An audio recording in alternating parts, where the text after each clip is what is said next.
ngasisu pudona lakchari inspector tayai chahung gahum phuma suba tangkar sandok chari bathoro masi wakalna sagat chaba wari paring aman masida hingliba amadi laikhidreba kanagumaga mari leina zati karigumba domna tabiba matamda kanagumaga mari leire haina khanbiba tarabadi maduda lakpa wakat ekhoina lawjaba ngamjaroi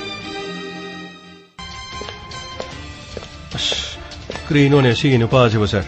magi jibo takhat ke yauna takhal ira sibo mana tori jibo funing mereng mereng jale de sir ase makut pair ga dum sor sor chinga gari manung da hap chalaga dum net pa kaw ba thit mo hang pang bi aro sir gamai madu yaba nathi aikoi na miyo bagi hak po khongau na biati aikoi police ne haiduna tawni to biati mana hairek li base police ne kadai phaw kari to bi to bi yadi haiba khanga ga hairek li achuman aikoi na mi ma bu chingnei haiduna ma ko hekta farga hekta pu bi yaba nathi court ke ayaba logada court ke ayaba loro matungda case asil kari mari leina bagi ma ko pha bi yabra yadabra haibu gi mari chap chaba madu pu tholo matungda mongonda ma ko pha bi yabagi che do warren issue ul aba matungda ma ko aikoi na pu bi ma arai ba mi oro sel pai ba mi aduna ma ki akhana ba tongana ukil nek tun thama base masigi makhada mongonda aikoi na se tharu ra basu soidana mahak lakting ida ukil hana lakpa hai base soidra madu natragana ukil purga punna lamina as sir masi ma gi mong si sir khoidau dom sagale de sir krino mi ga se krino karim to udu bi mong ni ne go masi danin sai wari do kona ta ba sir kari tomso hai ba na khang dana ma na som le ramaga momai thang da ya da ka huwa ho to do masi ni mamai ma mi che ai u da thin ma mi yawi ni sir gamai aikoi hoji mahak mara le hai ba chap chana khang miyara si mahana pangthui pangthok ke hai su khana khang mangam hauji aikoi na kari ma clue ma ta su khang manat hauji piri bo afam se di machanu bi sandhyana pira ko afam mabunga khana chena ki ba thodo ma lebani na thole ba thodo si hai ba miyo esina mali hai ba gi wafam ne aikoi na le si khwai digi lori di hospital salaga kunjarani kari gi dam to hospital da le ri ba aduga kunjarani gyan taribra gyan tadragana karigi gyan taragana wari sana bata man hospital ne leri basi kari marangi da motor ma ka nuksine zaba tomso leita badagi hu thanglibra natragana namdun hu pithanglibra natragana karamba thodok thokpa leriba ekoi madugi matang da season no tabani hojik ahan mamakta da kunjarani hospital da leibra lektabra haibado madugi chap chaba khangna na bagida aikoi makhata na thijanna na bhonasi fagri sir thoro gari da thoro fagri sir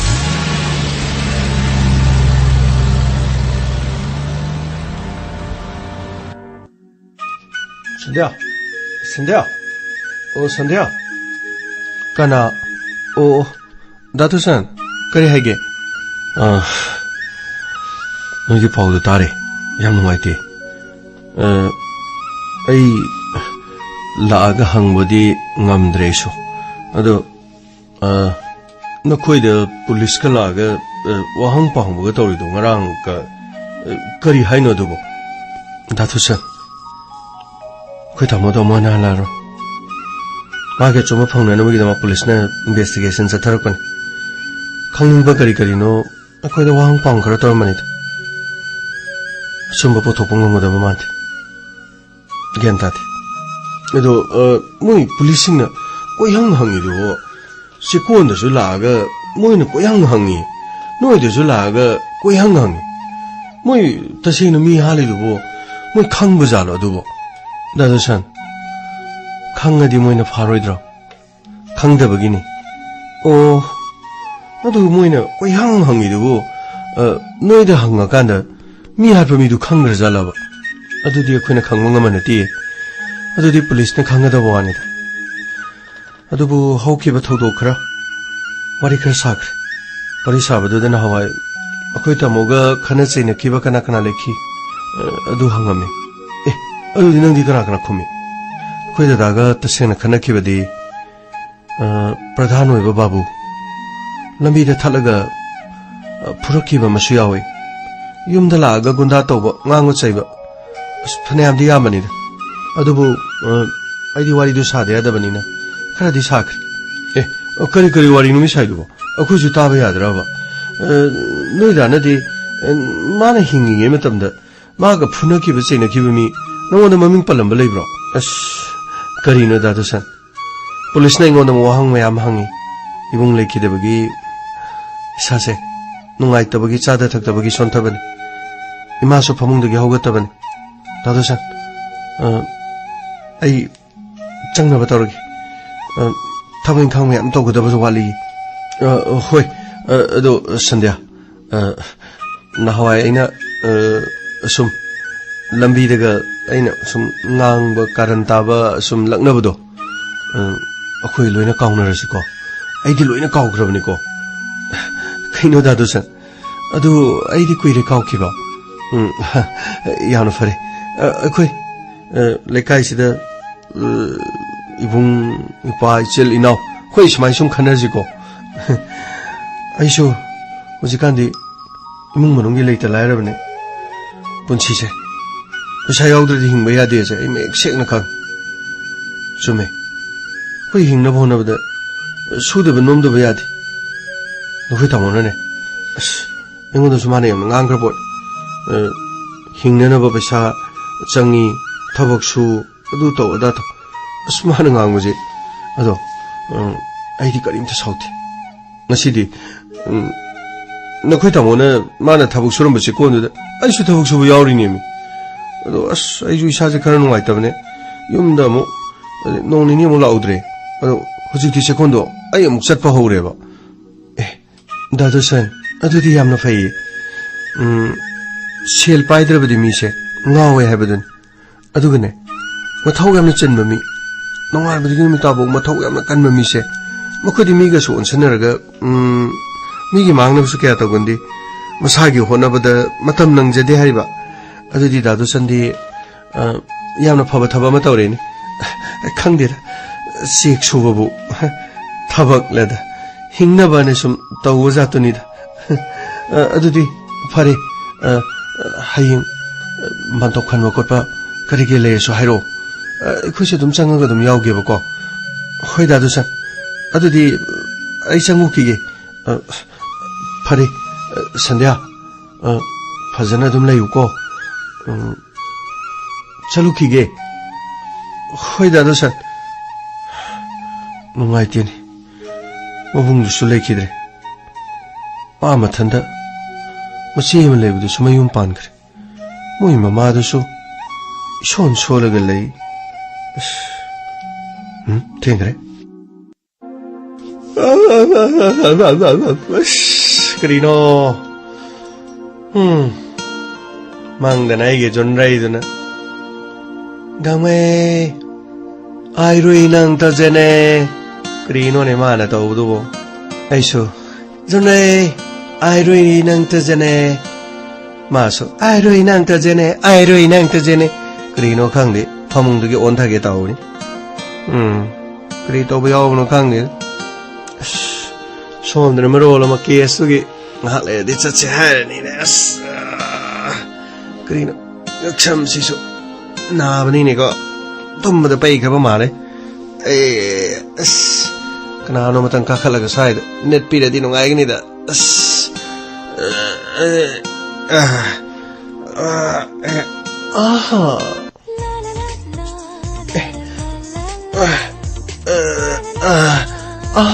karino sidi kangwei ni ne haima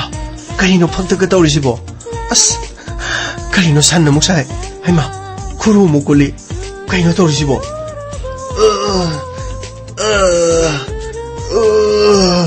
haima karino mana tawri sibo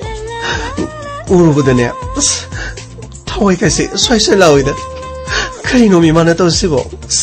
haima ngawbu kaino tawri sibo 이거 다시 드네 그리노미 아스 장셀라가네 강놈다 강한 게다 아스 그리노네 ngak naba se suko as guli ma saharaga phat ana ngak naba pharaji phadawni to su yaroi ni yo ngaw se su guli ma thak saharaga yo ngaw ba pharadi kyam phagni ado ba leitin मी करंता बसी सुगुली में थक सार का करंता वो फर दे क्या मंगाई कि निका अश अदू दे नते दा मी मुसुक मु बसी सुगुली में सार का गुरोक ngor di ko क्या मंगाई कि निका अदू तो सुना ते दा मी अना बगा जी सुमन तंगी गुली में खक सार का फट अना बदु फर दे अस पृथ्वी से पुंगशन चलोई मी ngak tangai gani da ai ma kari no mana muru bru ga sonra tawrisibo ai ding amzara roida kari no mi khangni ko to mi ne sangu gane tha ngai re ga ina khangan gani ba ai 1 2 3 4 ya kena na hai kari no ne aha hai ma Krino ne as muskla nang di Krino utang ko ida gitong office karak ko si Krino nang akoy mayam sa baning sing libra ne muskla Krino ga me ning sing da di kaino akoy sarti ay na haibadagi isang tazaga iga yum da leiro haibadu da leibo yuwani tolop sa dum sang na fangi akoy sana igi da magda sinbiri ba mayam say ado ngasidi ay so bazar karak pani ada ngak sangam ge na sangam da nang u basida aha kori no ne nang so krino pura item mo era mene ga kaino da ga me item mo ga no khoi so item girl ni kaino punsi ai base item mo mari oi de ya da bani mi khudi mo se item amam oi kana mana pamala mi du da sa na ga dam ne hajari ba ado akhoi sar bulai ki bro sar sunga tung una zaning ba akhoi sar se yam handsome oi bani go masak tu su u da yam kuiri mi phaba pun ba kanino tor kan da khabar da dikhar ga u ba ko ado mamai do marks option mani na sar gi ning thizum mai thong do mapung phano u ba ngam da ba hai tare ngasi lai ngai sida su me ham se loi nam te ging thok saram gen to bani aha krino ne na to do aha hai da dia da bro krino nang aha to do krino ne thamoi da ting lawi ne jing law me yawi ko adu taw go no adu ma thong sa da ba thaba ko i ko mi gi tiki hopam da tiki hola di mi so no la kani ko ma thong khang da mi ma pa sai sa de khang ni aha krino nang na taw do da gang mai amu so hai nang na gang mai amu so hai krino nang na taw do ba ning sing ka wo gi mo ni ne na taw do da gang mai nanaw na so ki ba yar sunga pio punsi hai basi din wai to ka da bani kari haruni mapok sida asumna tamlam bani na kari haruni adu nanaw na so ki ba sunga pio ko aha krino ne nang aha adu taw gu ne nang ye du hai ba du sai lawe thamoi da sai da krino ma ting law ba me yawi ko adu taw gu no da ga mai rahul khoi adaga dasantos khoi bimo khoi atai te leiba me yam du di hojikan di ano no bu su yam la mani skrai ri ge no bula kuno da police station ri me gi upgrade taw gre loi na ma akhoi gi mi manga trok tre nipan mapan khak leiraga se ise thro na ma yaw bani ko nang ise thro du di nang ge hona video taw ru no ma di ya roi ko nang aha taw ru no ma gi kinjau da na khang da thela di nang I tar ka ni ko kaino hingsa bo aduna kana no masak khangu ge ba horen khangda da na mo lengpan da ga po ka tharu ga kari no ba nupa da sunu pi ma min ko bole ra bro ise tharo ai du kari no ba asnang sun tho bani he kari no na ise ha ra di nu pi na tro ise ora di nu pi ora di adu ise thro ni ise thro ha di nu pi police ni ne nu pi thana ni ne kari no ne kari no ai su bo adu di maming du hek ta ba da tho law ba tharo ga hai ba du da yamna tho chan na zaram ga da ba kari hai ni masa ga pa ra ga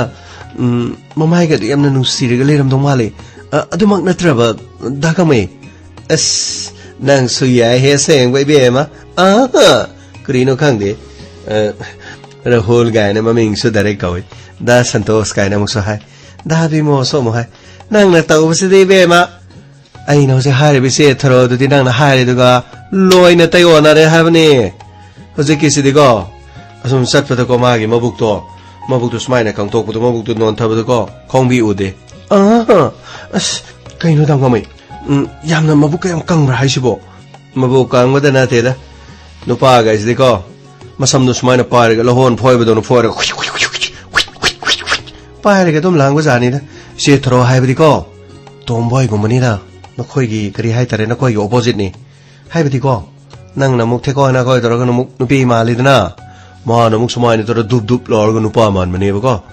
ai ne ko se thro ha ho ma na khom ma se ko sumai ni khom me nupi dong na ai ni se thro ngasi di kari sang sarake na hai ma na ibungo ga mai ngasi di ise ton do hangam ga nga ton ga thong ma chare do no ma ta som na khom de ko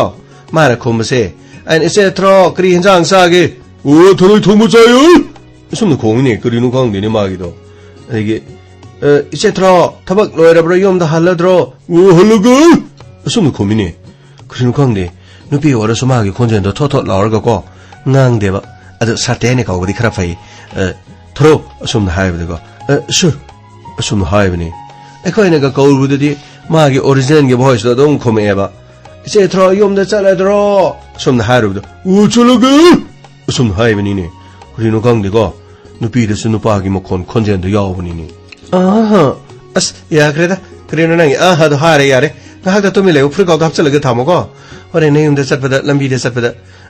basta chala ga so ko lambi matai da le ma mi den aha to kri no ne aha hai bu kri ro daga mai nupi makti natrabani na man ba yabati man ishor na ti sembira ba adai da khara wat ba hajipudi awat ba do operation tawraga kholaga paisa kara tawraga lak mari manga tara changa ga budi awat ba do hapto hapchin budi yare adai da madu moksu paisa lei jadabani na sida piri ba tha gi tolop ne na ekhoi da piri ba paisa jini hengkani har ga song he jo hengate karino poloi sepi mana lupa ne lising ani ohum ma lawri ngai matam du dagi ekhoi se bidi boy da bani poloi sepi mana ji lupa lising ya khai logre ba lohong ba ma da ekhoi na ne usi ti lupa lising tari ni pan ma pan tara sa thak na bagi paisa khara jiga bidi ba khoi se pung loi re khoi se ek to ukai tak pa do na tak amala I phagadra super patte yugiyo chap mane habaduni tha kan da ne loina ngau ba ligli hongdo padu da ne anghang bo ibadu da ngawroi dra na thauraga adu ngau bodo aduga chap mane si angobu su ngawi dana angang su ngawi dana pulla bek chap mane si mi mamai khak to on thok pai wan thabak ti ne chap mane kari nungi no ma post ki da ne khara phang ba sige dum khanga bagi wani sida phang pa paisa jina ga isa da ha to gapchin ga do khangde da kharam kan ngam dong no khangde da krino ne nang go do ha to hapchen tor ga mo poloi se ga mo lo hong ge ha ri ro nang go karino da ga mai adu da di nupi hai ba do oira doini karino hari do bo ada nupi amo oira ga nang la thaki ma mang da kap Lathaki mamangda kap asi toroga shamna hindi radhana wati adu amuk tawdori ro adu lorega amuk na khoi sei mai ai da amuk sak padai ne kri no amuk tawdo ha aha karino daga mai panjala kanu da hayeng se ai luhung bo mansil yamna naksilak ba dong na tawi karino luhung bo gi sei ga saksel ai do bo daga mai jing ngau bra kai no khangdi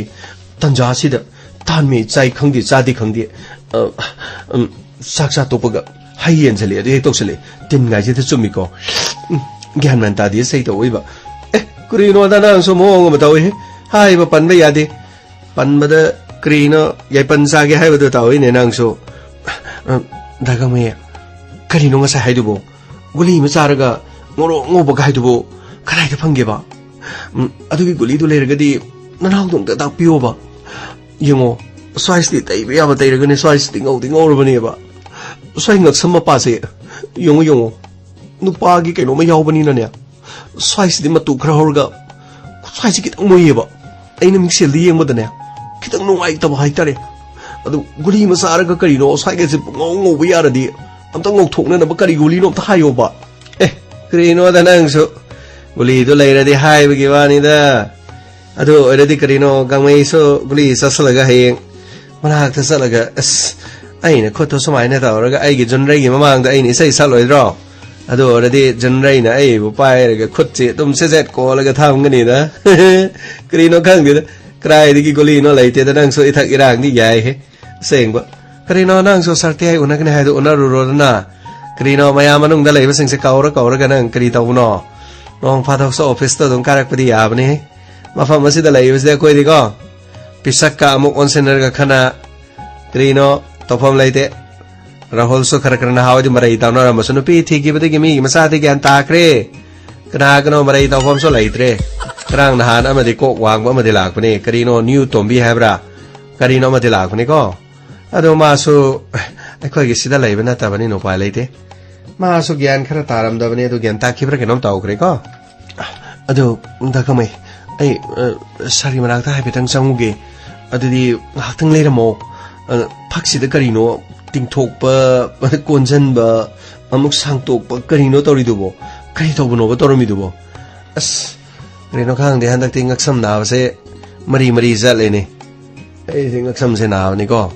tasi samaina tingthok pa ya da dagi ai de tum da nansan ki ba male ko adugi som tingthok pa ni da amuk tingsen ba amuk tingthok pa si dum asmaina toroge sa che asmaina tawbani da sigi mapa ngak mapa se ko ama kana nom tang net pi raga as amuk tang ai ngaksam mapa se net pi ra di nungai gani ko ema adugi wore nanaw le si di malis to buda nanaw muskala hai di phauri ni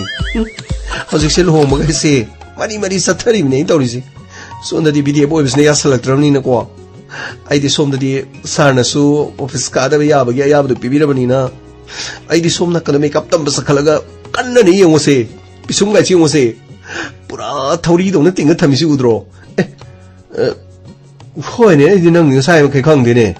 nang gi pisum do de karino khurna loina phantok ki ba dong na tawri do bo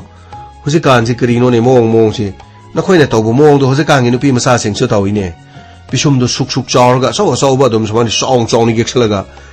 aduga mapa samna bam mapa du ble na phanta pra khang de ne pisum do di samani sor go ko machin tumalus mai ga tawi ni ko adu mami tismita kajal ga tai re ko asmana kajal ga changal taraga loisela pagi sigi maning mapa sida kitang torga sauna laga asmana pik na su singkhat pa musu yawi ne na hawai ga asa prek na ga tawu do sana samaina ga tawu do hindi film gi tawu do adigi mami ka ban ba ga zo hojik ang nupi msa sing si yawi ne adu na khoi na tawu re ko daga mai adudi ai sari manak ta sangi ge halaga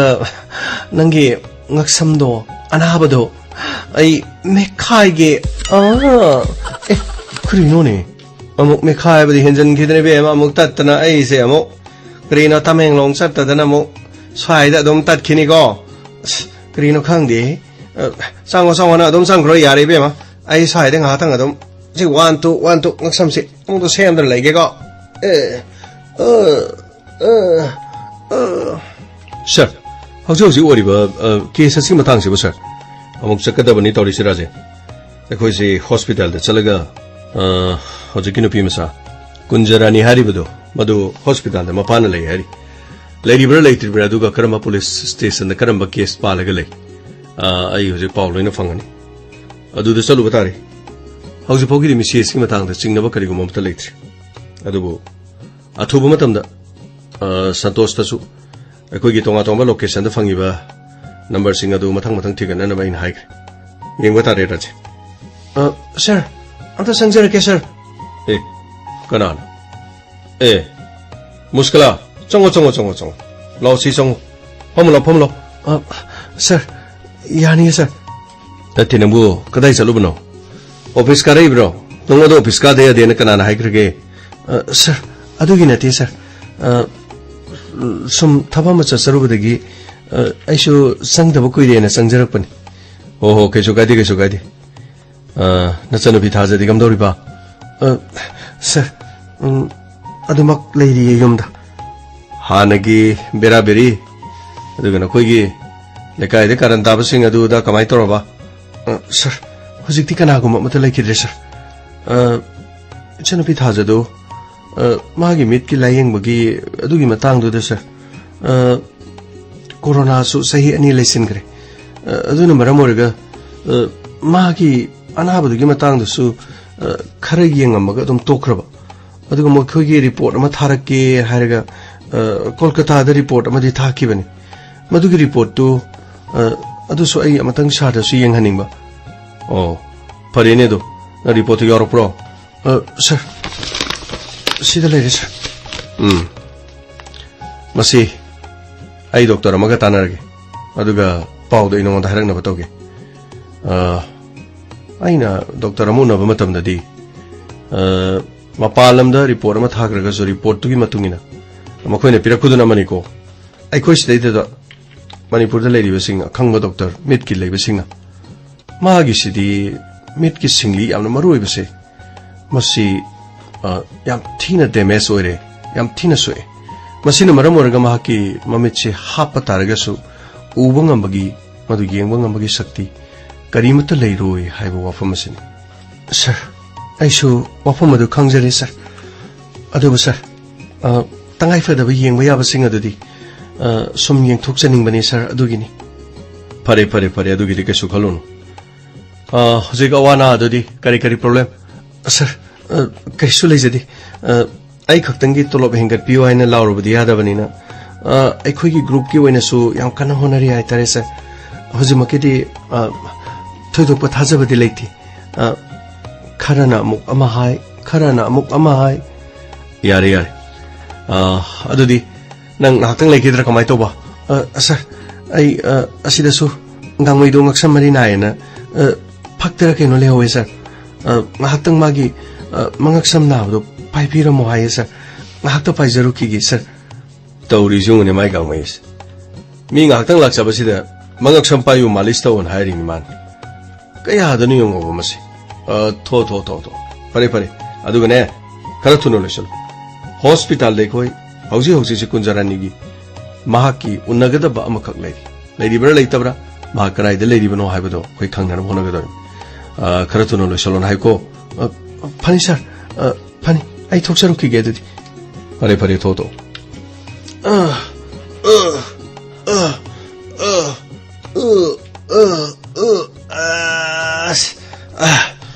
खितंग दि यांगमगम तौरेको अदु याम खना यांगमदि ओइद्रे दागामै आई sir उनरुरे अदुदी आइसु चटपगी मतम you're अदो सरनाने hospital सकनी याम कुइना मालिश तौरनो हाइरे कदाइनो से ngaksamdo nangando onthopirose as nadi na hangano ko nakoigi khangpai pai badu tawgano ko kesh tawroye ase ai swai damata swai sin nabra ay ay ay ay ay ay ay adu na he krino ne nangi do adu nangi ni mi ga na ba ma pa do dom pai chele ne nang bo krino khangdi pai badang ari hekta khangale isibo thokpani de ko आइसदी आइगे हिना video हम तौनिंगे को इसलिए मवा लेसलो से कितंग पाइरगने से पाइरगने नमगने कितंग से स्वाइदने आय आय आय आय किस स्टोरी दा से आय आय आय आय आय से मवा क्रिस स्टोरी से आय आय आय आय अस यारे यारे इबे यारे यारे अस यारे यारे यारे यारे यारे आय आय आय आय आय आय आय आय यारे यारे यारे 타도 내 그리 고바이 노네 타도 로이니 다가마이 로이니 에스 그리 노네 낭기 말레시디 아스 낭기 두칸 마밍도 그리 가오에 낭 말레시 타오팜 낭기 레이바 낭기 팔라도 마밍 그리 가오에 거브라 낭기도 그리 노캉 네마시 다가마이 미기 수마히나 비보 아이 루살로 가마이 sir akoy timdo loina mahara bro sir loina ma moi fitta leirabani sir ai su matang hak ngai bo ina sir as krino khang de muskla da pahan mani muskla na sir mani mayang sel oi na leithat pra phoidat pra thadat pra thamoi gi mari marang loina phoida pra kenom tawre sir as gaman ta de sir as yare listen ab taro sir listen mana the sir ai di fitta dom leirabani sir phurit listen laga dom lore yare gari thau doro do ko tiam do ko toro fagni sir muskla adi dina ngamo krino tawro ko akhoi adi sonda case ki chalu ke ko khoida ga mai ai su mar ta lakani e senopi gi ne report ama yeng bagi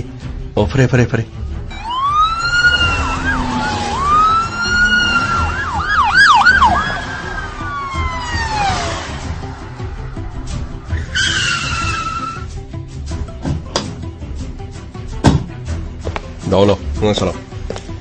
sir हजिकी Kunjarani हाइदबो hospital दबो लैबो जाला sir hospital the लै लैते the लोइना खंगदो सिदा ले इबुंगो एनोम थाइगे सिदेदा नखोइगी पेशेंट अनोबा इन पेशेंट लैबो सिंगदा अदुगा आउट पेशेंट मधुगी रिपोर्ट अमा हाइतारे मद कुंजरानी कोबली साबी मी यावब्रेम तियो फनी सर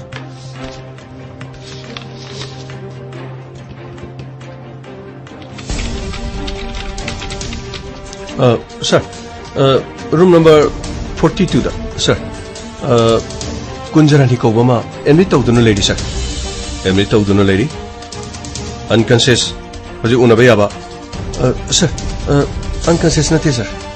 माक्सी चाबा थकपा करिगुमा मते यादबा सर अदुनु मरम ओरगा मफम से पुखलकिबन ओके एनीवे अखोय चंगबे को फनी सर लो सच लो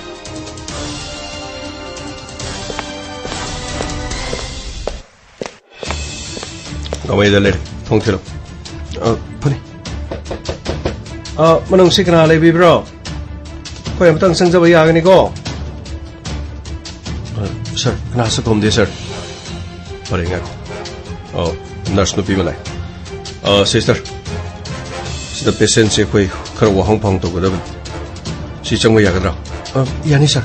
आइगे समिना से सर लाओ लाओ हम तो हुदो पियो ताबिरिब्रा मैडम ताबिरिब्रा हेलो ताबिरिब्रा कना पुलिस लाई करिगुम वफम खरा पुलिस हाइबे सर करी खंबिनिंगबा करी हाइबिनिंगबा थौदोगमा हाइबदी तोमचो की मिसी एसी मतंगदा अखोय करिगुम खरा खंबा पामे सर वफम सिबो वफम से दोंगी हेगा पोकपा प्रधान बाबू को अदुगा माके तिनरिबा माके मियोय सिंग माके संगपंगसु अदुगा अखोयने ताजब मतमदसु अदोंग इमुंग मनों हाइबदी अदोंगी हेगा पोकपा प्रधान बाबूना अतमनना तोमसोबु कयारा हना सिंगनकी फुबा सैबा तौकी वफम से अदोंना खंबिबदा कयामुग यामना चुमी कयामुग लाले सर वफम अदो मतम अमदा थोकिबा थौदो अदुबो मधुगी मतम खरा लेरगदि खना चैनबदुमक तौखिद्रि अदुबो आई मिसी असिदि आइसु चिंगनै अदोमना चिंगनरिबदुगुमना अखोयसु चिंगनबा लै अदुबो अदोमना खंबिगदबदि अखोय मिसी असिदा अचुंबा जस्टिस फंगनब होनगे हाइना अखोयना सोंथोरलिबा मसे अखोयगी दिथौन अखोयगी तौफम थोप अदुबो अखोयना हौजुबो करिउ मक्लू अमता केस असि मतंग चिंगनबा लैथ्रि अदोमना खंबिबा लैरदि थमोय सिंगना केस असिदा चिंगनबा कना कना लै अदुगा कना कना ओइरंगनि हाइबदु चिंगनबा लैरदि अखोयदा मेक सिंग हाइबिउ सर आइगे पोकपगा तोमचौगा खना चैनबा कया थोकी अयामनदि आइगे पोकना होबा ngakan आइगे हाकनदगी आइगा मरी लेना हनिंगदबा हौजिक लोइना होख्रे सर अदुबो आई महक लेखिद्रे हाइबा पाउदो ताबा नुमित अदुदगी आई करिगम अमता इसिंग मरी अमा फाउबा थक्तना लेरखिबन अदुबो मफम असिदा पाबुंगना आइबो अदुबो सर आइना ख्वाइदगी nganglibadi थौदो ओदो थोकपा नुमित अदो मधुगी नुमित मपा अदुददी आइगी पाबुंगदी युमदा लेंगदना ले पावसे आइदी कोना सोशल मीडिया दि खंगपन नुमित अदुदी तसेंगना आइगी पाबुंगदी युमदगी मपान थोकतना ले अदुबो सर आइना आइगी पाने हाइदुना कंखचबगी वाफम करिगुम मता लैथि आइना चिंगनरिबसु आइगी पाने अदुबो आइगी पाने युमदगी थोकत्रगा थौदो गसिबु मतौ करमना कुंजरानी थौदो गसे दोंगी पाबुंगना मी अमा नेकलगा तौहनगे हाइबसुगे अदु महान नेकलगदी कना नेकन महाक वारी सानबा महाक पाव फोनबा मी अदुगा नखोइगी मुंगदा लेबा नखोइगी पाबुंगी नाकंदा मी मा लेने सर इबो कोगनी इबोगी नंबर अमदी नखोइगी पाबुंगी नंबर अथोबा मतमदा मुतपियो अदुगा महाकी कॉल डिटेल्स रिकॉर्ड अमदी महाकी लोकेशन अखोइ नैनकी मसिगी मतुंग दा करिगुम सिग्नर तारगदी अखोइबदी वारोगन मरमदी अखोइगिदी इथौ मिहात प कंकतुना थंबा हाइबसे अखोइगिदी याति आइगी मुंग मनुंग ओरसु आइगी मरि मता ओरबसु मदुदी अखोइदी चपचाना थबक पांगथोक तबियार सर मदुदा अइना करिसु सिग्ने जब लेजथि सर खोइगी तोफम थोप पुनम अदो अदुमक तौबियु सर अदुब सर अइना हाइजनिंगबति केस असि अचुम्बदी पुथोपियो सर थोंचौबु करिगिदमक्ता सुक तमथिना हालेबा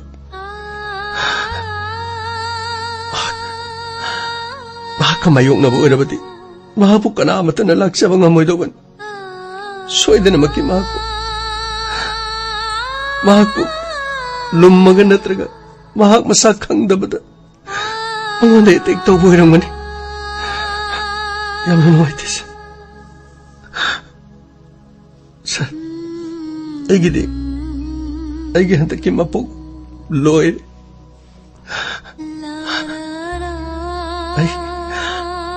अगी पाबुन मरा लेबो रमलबसु दंदी पिबि मागे अचुम्बदि पुथोपियो सर माबु हात पमियदो सोइदन चेराक पिबियो सर कुंजरानी मदुगी दमुक्तदि करिसु वारन अखोइना मरा लेबा मिबु कैदोंगैदा कांखथुना थमलोय मसी नंगना फुंदोर लेबो वफम नुमित अदुदा नंगी पाबुंग युम मदुदा दमक्लै अदुबो माना युमदा लेरबसु मिसी असिदि थोले ख्वाइदगी नुंगाइनदबा ख्वाइदगी येकनबा हारबदि नखोइ पाबुंग नतना लैत्रे अदुगा नखोइ पाबुंग उनबसु अखोइना चलुरे अखोइना चलु मतमदा महाकना अखोइदा उलक्खिबा महाकि मओंग मतो अखोइ अंगक्पा खरदि फावरगा लै अदुबो थबक खुदिमक्कि अचुम्बा विटनेस मदु याउदनदि अखोइना मिंगोंदा मरान सिरुबा याबा नथि तंगाइफदना महाकना तौरलिबा महाकि एटिट्युड करिगि तौरैलिमिनो अदुगा थौदोसनि महाकका करि मरि लेने हाबदि महाकि नंबर सर सिदा लेजरे सर याम फरे हौजिकि अचुम्बा खरदि सोइदना अखोइना खंगबा ngमलगनि अदुबो केएसएस दा करिगुमा नंगी पाबुंग सेनारमलगदि अखोइबदि नंगना वारोगन सर मदुदा करिमत वारोगजबा लैचर फरे दुदि अखोइ चनबा तौखि अदुगा कुंजरानीना निंगसिंगबिगदा वाफम अदोमी पाबुंगा तोमचौगा खनखिबा मुक्नखिबा सिनतना अदोमगा तोमचौगा वारी सानबा मतमदा तोमचौगी पुंसीदा थोखिबा तोमचौगा मुक्नबा साउनबा खजिक्तंग साउनखिबा नुंगाइनखिदबा करिगुम्बा थौदोक अमा वारी वताई सानबदा नंगोंदा शेयर तौबदा यावखिबा लेरगदि मदु हौजिकि महाक लैत्रबनिना वाफम अदु अखोइना हंगुबदि यारोइदना नंगा वारी सानबा तमदा नंगोंदा माना पोपथोलंबा हाइरंबा तमलंबा वाफम सिंग लेरगदि लहान अमुक्ता निंगसिंगबियु अदुगा से चिकार्ड अगिन नंबर सिदा नंग टेक्स्ट तौरकेसु यान कॉल तौरके हाबसु यान अदुगा निंगसिंगलगा मुन्ना अमुक्तंग खलगा खना सेनखिबा लेरबदि हाइरो फनी सर आई सोइदना हाइजरखि अदुबो सर अइना निंगसिंगबदि खनामता लैथि एनीवे निंगसिंगबदा नंगना करिगुम्बा लैरगदि मदु अखोइदा तमलो मदु केसता याम कानगन फरे अंगांगसे सनबा तौक्सि thank you sister welcome sir चसिलाम सर सानुपीना हाइबसिददि अमु सिंगनाबसे मपाददि डाइरेक्ट मालेदको सर तमै असेंगबा करिमता खंगद्रिनि मागी लौरंगलिबा मोबाइल नंबर मसिगी कॉल डिटेल्स रिकॉर्ड अदुगा कना कना वारी सानरिबा मिसिंग अदु थौदोक अदुदा थोकलिबा मफम हाइबदि तोमसोगी मिसी अदुदा फंगखिबा फोन नंबर सिंग अदुगा फोन दु मैचिंग ओइबा मानबा यावब्रा हाइदु यंगदबा यार करिगुमा मानबा यावरमलगदि केस असे सॉल्व तौनबगी असौबो मसा अमु ओइगनि खाले अदुबो हौजु फाउगी दे कोइनो नंबर 1 सस्पेक्ट कुंजरानी की मपा प्रधान बाबू Yeng batare dana. Sumba seng madudi puthok patawani. Gari tharo. Funny sir.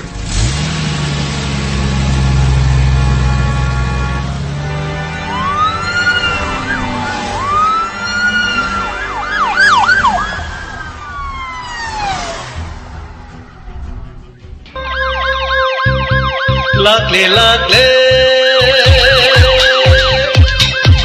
Inspector, tayay, tayay, tayay. Luckily, luckily, luckily, luckily,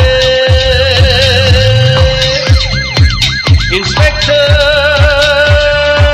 tayay, tayay, tayay. Utha na ba?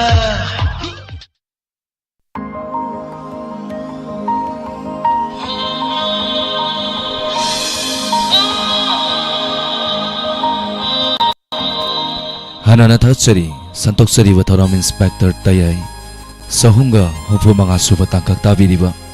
Mayana Pibirapa feedback amadi comment, Patuksage, Gang Vito Nong Tombam Thachari, Thachari Parmesori Laurembam, Sasirani Maisnam Thachari Ranjita Kaisam, Parmesori Laurembam Thachari Taram Saruya Birapa, Nandalan Maitai Thachari, Ingosa Sanasam Thachari Takal Taurem Pramo, Khalida Jia Thachari Sabitri Toksong. Surmairangsa Okram Thachari Tamoy di tamogi Tayay sinong magi adum tari Saunuko Sabit Sovita Nauremam Thachari Sanaton 1 second Thachari Wainam Bembem Thachari Taram Saruya Birapa Isayama Kudol Tamjage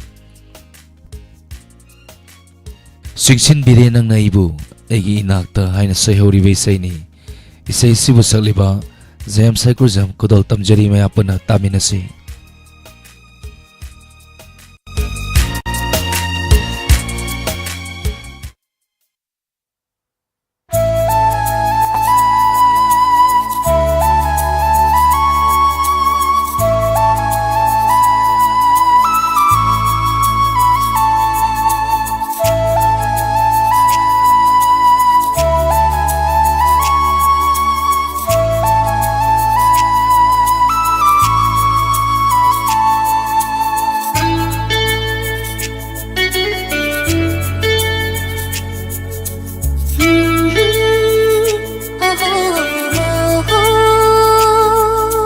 Singsin bire nang naibu nang ginanakta Punsin bire nang ginungsi kisina Singsin bire nang naibu nang ginanakta Punsin bire nang ginungsi kisina Aibu natanongda Aibu punsigi Aibu natanongda Aibu punsigi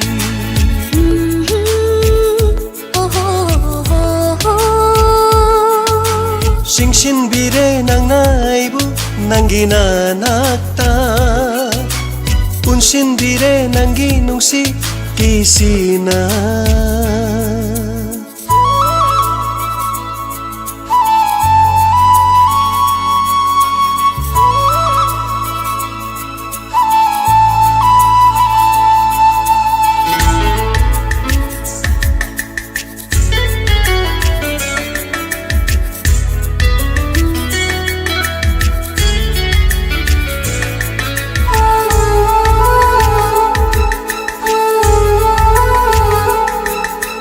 Aigi thamoy laikolda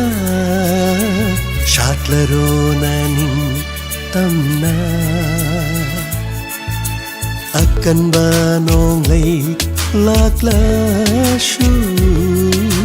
ngaklage nang bu kendana ba pullage nung si kisina Aigi hangla batamoy laikolda pullage chetna punsigi lingdanaba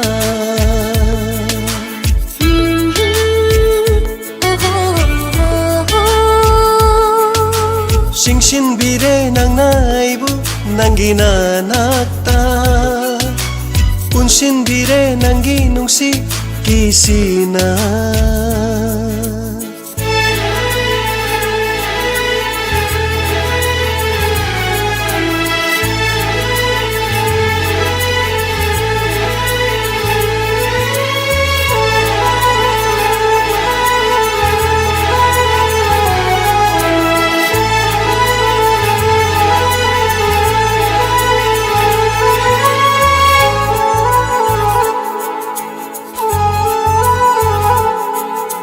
La la la la la la la la la la la la la la la Sumhat pire nangi mitjena Lot na yeng ba mits na duna Thadok laroy nang bu punsigi oy na Saat laro nang na ay gilay kolsida Ulage ceta unsigi linda naba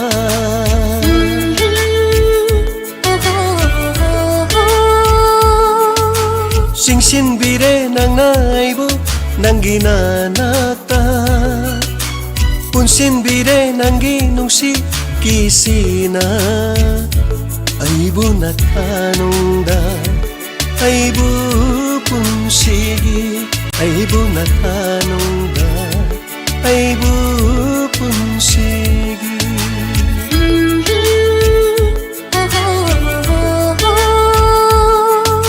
Singsinbire nang naibu nang ginanakta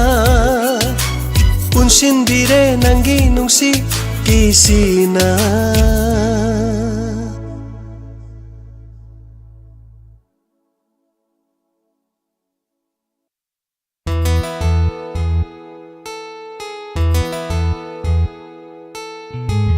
Chingi leirang lei nungsi Malangi sahum kalakle Leirang lei nungsi Malangi sahum kalakle Lot la rota moida Lot na chik na tum Lot la rota moida Lot na chik na tum Chingi leirang lei nungsi Chingi leirang lei nungsi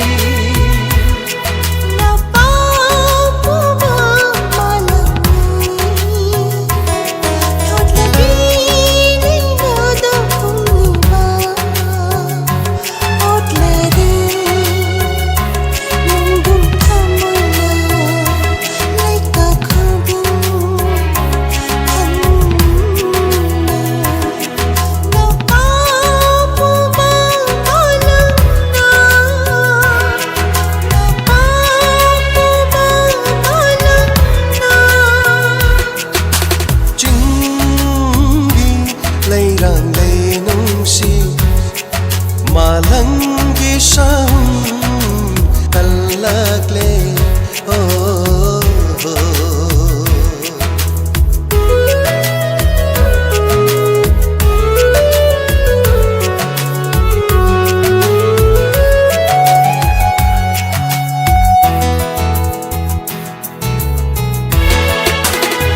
Loi bising sang na jagoy sariba tanjarene shumat pinatuda thamoy itha hauda ke loi bising shan na pomda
laija kiklage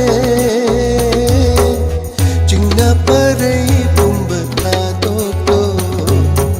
Shing la laija kiklage Jingna parai pumba tadoklo Jingi lairang lainung si Tamda laisha tamlaro Jingi lairang lainung si Tamda laisha tamlaro Chan taka phung masila Khamana hingali fankare Ruiya nau na thada uklumi Singri ma singasa Chan taka phung masila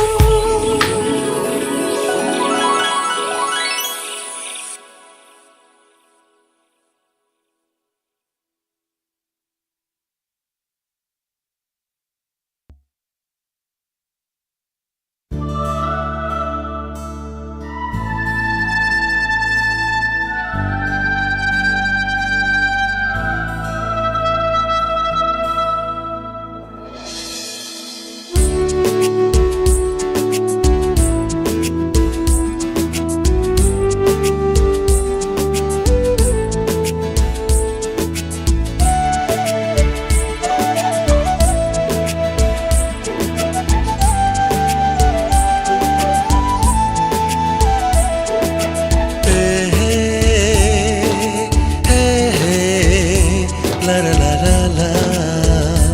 La la la La la la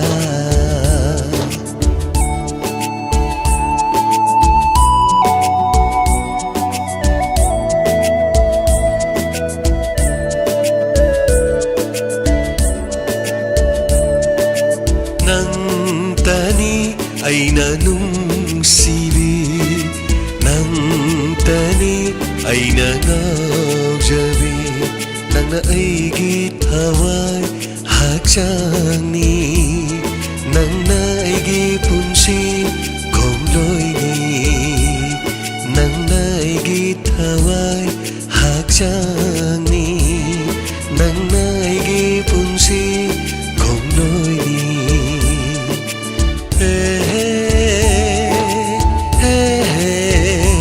La la la la la La la la La la la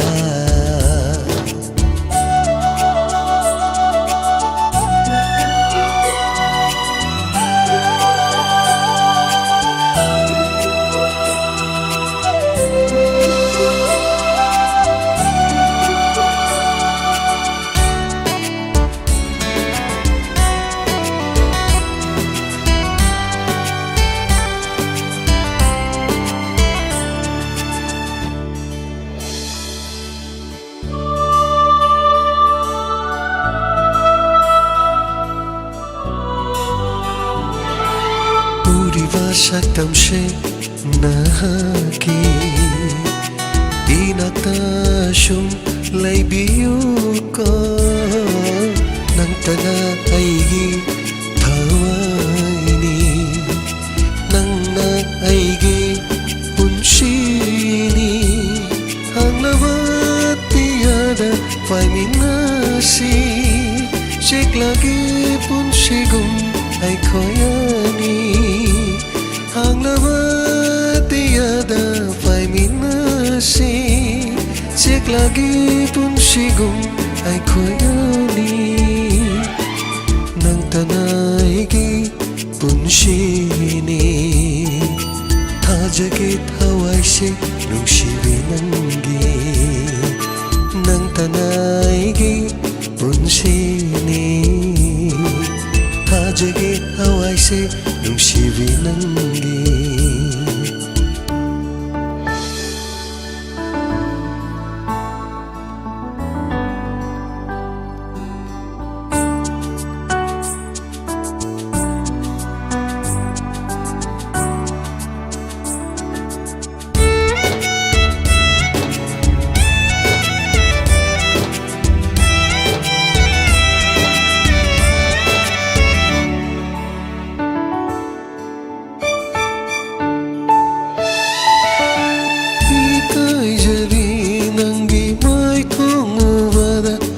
थाजनासु लैतेकन मालिदा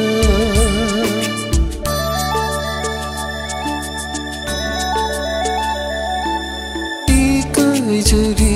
नंगे my तोंगमदा थाजनासु लैतेकन मालिदा नंतना आइगी पुंशीनी थाजगे हवाइसे नुसिबे नंगी नंतना आइगी पुंशीनी थाजगे हवाइसे नुसिबे नंगी हे हे हे ला ला ला ला ला ला ला La la la, la la la.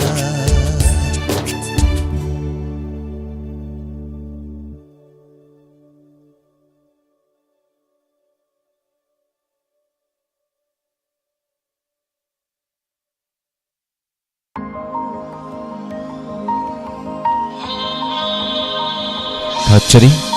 산톡서리바 더러마시보 호우다기 로요 파워 더럼 서루야비드나 더러마 뿡판 비르바 코디막보 다짜리 YouTube ta laibiri basingidama next best talakpiyo live following program Manipuri film isaidagi lokot pa isaising 7005 707 80 call tawbidana domna tabiningba Manipuri film isaising kanbiyo 다짜리 punama